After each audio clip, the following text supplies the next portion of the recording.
ಮೈಸೂರಿನಲ್ಲಿ ಮೂಡ 50-50 ಸೈಟು ಹಂಚಿಕೆ ವಿಚಾರಕ್ಕೆ ಸಂಬಂಧಪಟ್ಟಂತೆ ಮೂಡ ಆಯುಕ್ತ ದಿನೇಶ್ ಕುಮಾರ್ ಜಿಟಿ ತಲೆದಂಡ ಆಗಿದೆ. ದಿನೇಶ್ ಕುಮಾರ್ ಜಿಟಿ ತಲೆದಂಡ ಆಗಿದೆ. ಮೂಡ ಆಯುಕ್ತರಾದಂತಹ ದಿನೇಶ್ ಕುಮಾರ್ ಅವರನ್ನೇ ತಲೆದಂಡ ಮಾಡಲಾಗಿದೆ. ತಕ್ಷಣದಿಂದಲೇ ಜಾರಿಗೆ ಬರುವಂತೆ ಸಚಿವ ಭೈರತಿ ಬಸವರಾಜ್ ಮೌಖಿಕ ಆದೇಶವನ್ನ ಕೊಟ್ಟಿದ್ದಾರೆ. ಆರೋಪ ಬಂದ ಹಿನ್ನೆಲೆಯಲ್ಲಿ ಆಯುಕ್ತ, ಕಾರ್ಯದರ್ಶಿ, ಎಇಇ ವರ್ಗಾವಣೆ ಮಾಡಲಾಗಿದೆ. 3 ಜನರ ತಲೆದಂಡ ಆಗ್ತಾ ಇದೆ, ವರ್ಗಾವಣೆ ಮಾಡಲಾಗಿದೆ.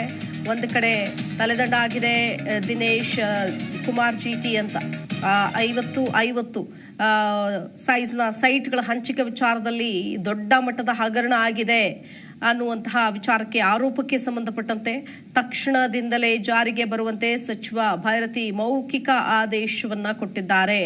ಆರೋಪ ಬಂದ ಹಿನ್ನೆಲೆಯಲ್ಲಿ ಆಯುಕ್ತರು, ಕಾರ್ಯದರ್ಶಿಗಳು, ಎಇಇ 3 ಜನರ ವರ್ಗಾವಣೆ ಆಗಿದೆ. ಸದ್ಯ ಬಂದಂತಹ ಆದೇಶ ಇದು.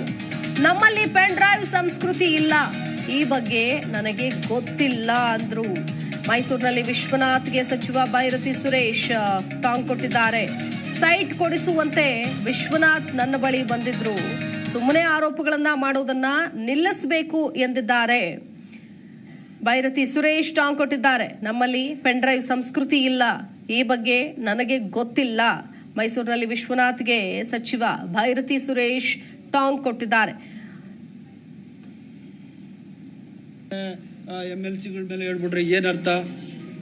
ದುಶ್ಮನಿ ಇರಬೇಕು, ಪೊಲಿಟಿಕಲಿ ಎದುರಿಸ್ಬೇಕು. ಈ ಥರ ವೈಯಕ್ತಿಕವಾಗಿ ಮುಖ್ಯಮಂತ್ರಿಗಳ ಮೇಲೆ ಇರುವಂಥ ದ್ವೇಷವನ್ನ ಮಕ್ಕಳ ಮೇಲೆ ತೀರ್ಸ್ಕೊಳ್ಳೋದಾಗ್ಲಿ, ನನ್ನ ಮೇಲೆ ತೀರ್ಸ್ಕೊಳ್ಳೋದಾಗ್ಲಿ ಏನು ಸಿಗ್ತೈತಾ? ಯಾರ್ಯಾರನ್ನು ಬೈದಿಲ್ಲ ವಿಶ್ವನಾಥ್ ಅವರು. ದೇವೇಗೌಡರಿಂದ ಹಿಡಿದು ಯಾರೋ ಕುಮಾರಸ್ವಾಮಿಯಿಂದ DK ಸಾಹೇಬ್ರಿಂದ ಹಿಡಿದು ಎಲ್ಲಾರನ್ನೂ ಬೈಕೊಂಡವ್ರೆ. ನಾನು ಅವ್ರ ವಯಸ್ಸಲ್ಲಿ ಹಿರಿಯರು, ದೇವ್ರು ನೋಡ್ಕೊತಾನೆ. ಅವ್ರಿಗೂ ನನ್ನ ಬೆಳೆದಿರೋಂಥ ವಾತಾವರಣಕ್ಕೆ ಭಾಳ ವ್ಯತ್ಯಾಸ ಇದೆ. ಭಾಳ ಸಿಂಗ್ಯುಲರ್ ಆಗಿ ಮಾತಾಡ್ತಾ ಇದ್ರು ನೋಡಿದೆ. ಅವ್ರ ಮಟ್ಟಕ್ಕೆ ನಾನು ಹೋಗಿ ಮಾತಾಡಿದ್ರೆ ನನ್ನ ನಾನು ಕಳ್ಕೊತೀನಿ. ನನಗೆ ಆದ ಒಂದು ಸ್ಟ್ಯಾಂಡರ್ಡ್ ಇದೆ, ಅದ್ರ ಪ್ರಕಾರ ನಾನು ಹೇಳೋದು. ಯಾವ ವಿಷಯ?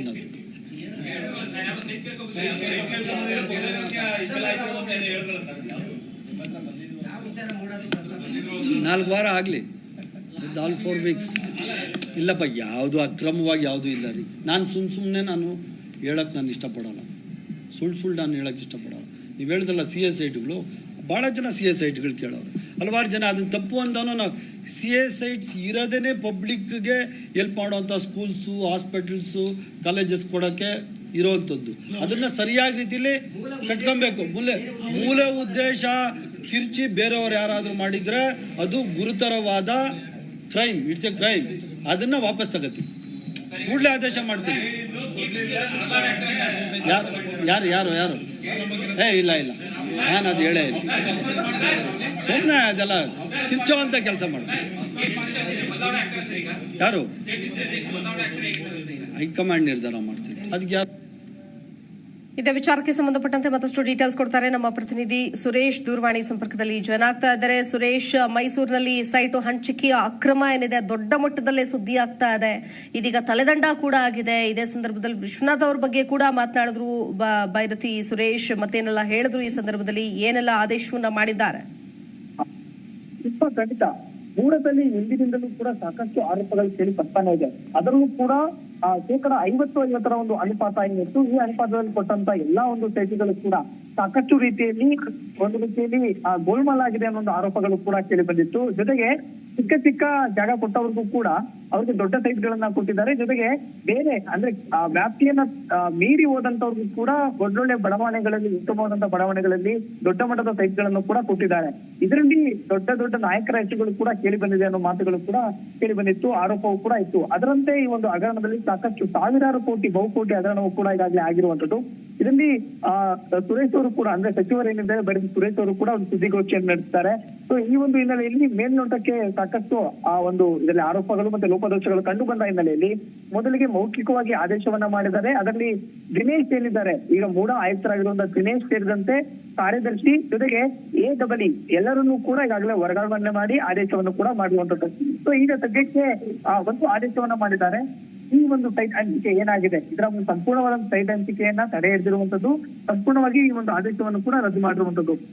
ಅಂದ್ರೆ 50-50 ಅನುಪಾತ ಜಾರಿಗೆ ಬಂದಿರುವ ಒಂದು ಹಿನ್ನೆಲೆ ಏನಿದೆ, ಸೊ ಅದರ ಒಂದು ಸರ್ಕಾರದ ಆದೇಶದ ಒಂದು ಅನ್ವಯ ಅಂದ್ರೆ ಪ್ರಾಧಿಕಾರದ ಒಂದು ಕಾಯ್ದೆ 87ರ ಒಂದು ಅನ್ವಯದಲ್ಲಿ ಈ ಒಂದು ಆದೇಶವನ್ನು ಕೂಡ ರದ್ದು ಮಾಡಿರುವಂತದ್ದು.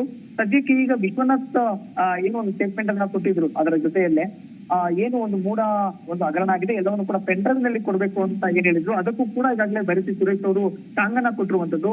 ಯಾಕೆ ಅಂತಂದ್ರೆ ಸೈಟ್ ಅನ್ನು ಕೂಡ ಕೇಳಿದ್ರು ಅನ್ನೋ ಒಂದು ಮಾತು, ಸೊ ಅದನ್ನು ಕೂಡ ಈಗಾಗಲೇ ಪ್ರಸ್ತಾಪವನ್ನು ಕೂಡ ಮಾಡಿದ್ದಾರೆ. ಜೊತೆಗೆ ನಮ್ಮಲ್ಲಿ ಪೆಂಡ್ರೈವ್ ನ ಒಂದು ಸಂಸ್ಕೃತಿ ಇಲ್ಲ ಅನ್ನೋ ಒಂದು ಮಾತನ್ನು ಕೂಡ ಹೇಳುವ ಮುಖಾಂತರವಾಗಿ ವಿಶ್ವನಾಥ್ ಅವರಿಗೆ ಟಾಂಗನ್ನು ಕೂಡ ಸುಟ್ಟಿದ್ದಾರೆ. ಅಂದ್ರೆ ಒಂದು ರೀತಿಯಲ್ಲಿ ಇದನ್ನ ಆರೋಪಗಳನ್ನ ಏನ್ ಮಾಡ್ತಾ ಇದ್ದಾರೆ, ಆರೋಪಗಳನ್ನ ಮಾಡ್ಲಿ, ಆದ್ರೆ ಯಾವ್ದನ್ನ ಸುಮ್ಮನೆ ಆರೋಪಗಳನ್ನ ಮಾಡ್ಕೊಂಡು ಸೈಟ್ ಗಳನ್ನ ಕೇಳ್ಕೊಂಡು ಈ ರೀತಿಯಾಗಿ ಮಾಡಬಾರ್ದು ಅನ್ನೋ ಟಾಂಗನ್ನು ಕೂಡ ಈಗಾಗಲೇ ಕೊಟ್ಟಿರುವಂತದ್ದು.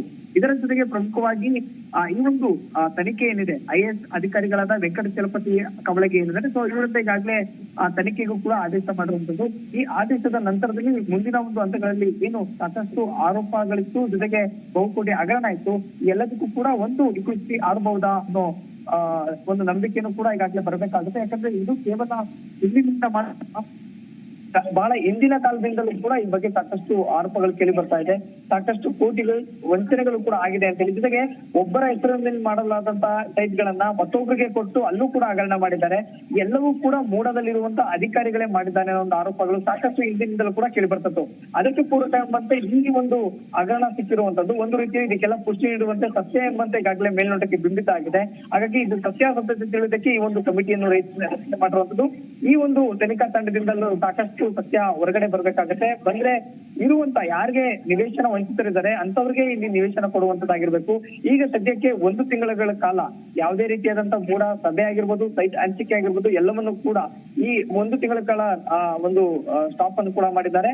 ಮುಂದಿನ ಆದೇಶದವರೆಗೂ ಕೂಡ ತಡೆ ಹಿಡಿಯಲಾಗಿರುವಂತದ್ದು. ಶಿಲ್ಪ, ಓಕೆ, ಧನ್ಯವಾದ ಸುರೇಶ್ ಡೀಟೇಲ್ಸ್ಗಾಗಿ. ಹೈಕಮಾಂಡ್ ನಿರ್ಧಾರ ಮಾಡ್ತಿದ್ದೆ, ಅದಕ್ಕೆ ಯಾರೋ MLCಗಳ ಮೇಲೆ ಹೇಳ್ಬಿಟ್ರೆ ಏನರ್ಥ? ದುಶ್ಮನಿ ಇರಬೇಕು, ಪೊಲಿಟಿಕಲಿ ಎದುರಿಸ್ಬೇಕು. ಈ ಥರ ವೈಯಕ್ತಿಕವಾಗಿ ಮುಖ್ಯಮಂತ್ರಿಗಳ ಮೇಲೆ ಇರುವಂಥ ದ್ವೇಷವನ್ನ ಮಕ್ಕಳ ಮೇಲೆ ತೀರ್ಸ್ಕೊಳ್ಳೋದಾಗ್ಲಿ, ನನ್ನ ಮೇಲೆ ತೀರ್ಸ್ಕೊಳ್ಳೋದಾಗ್ಲಿ ಏನು? ಜಿ ಕನ್ನಡ ನ್ಯೂಸ್ ಈಗ ನಿಮ್ಮ ಮನೆಯಲ್ಲೇ ನೋಡಿ. ಎಲ್ಲ ಕೇಬಲ್ಗಳಲ್ಲಿ ಈಗ ಲಭ್ಯ.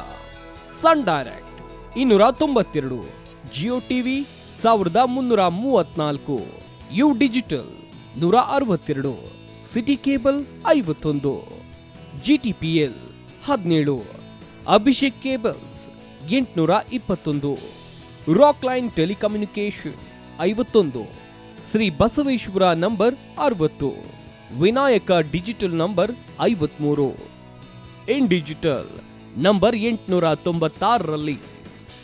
ನಿಮ್ಮಿಸ್ತದ ಜಿ ಕನ್ನಡ ನ್ಯೂಸ್ ನೋಡಿ ಆನಂದಿಸಿ.